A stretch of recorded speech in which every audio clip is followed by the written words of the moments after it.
Hi friends, welcome to the Upcycle Design Lab. Today I have a quick video to share with you. I've been making some houseplant arrangements, and so I thought I'd show you what I've come up with. It's been really wet and rainy for several days, and this was just a fun spring project to work on since getting outside to plant anything has been a little bit impossible. If you've read some of my blog posts, you might already know that I'm not very good at growing things, but I still like to try. And since I've been creating a lot of different plant charms lately, I figured it was time to use some of them. We don't have many houseplants because I'm not very good at taking care of them.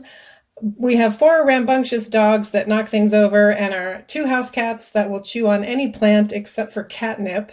So I've all but given up on houseplants.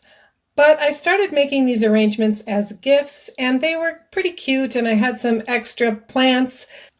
So I decided to make some extra arrangements to keep. As I mentioned, I wanted to use some of the plant charms that I've made recently, and I will link to all of those tutorials in the description. So I ended up purchasing some containers, and I also found a stash around our home and from the recycle bin. I chose the clear containers because I wanted to try to layer the rocks and the dirt in sort of a pretty pattern. I did put a liner between the rocks and the dirt, but my layering didn't turn out great visually, but it should work for water and drainage. And I like that you can see if the dirt has moisture in it.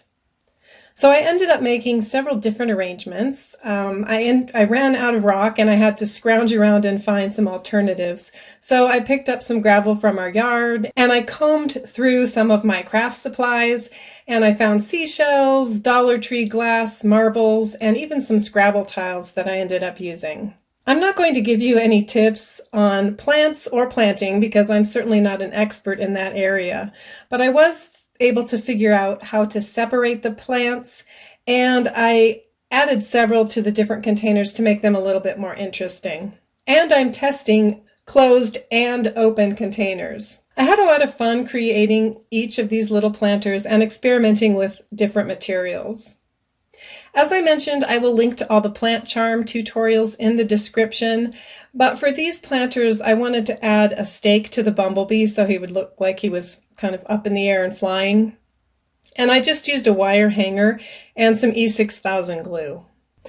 I hope you found some inspiration here today. If you enjoyed this content, please click that like button, and if you haven't already, I'd love to have you join my YouTube family by clicking the subscribe button.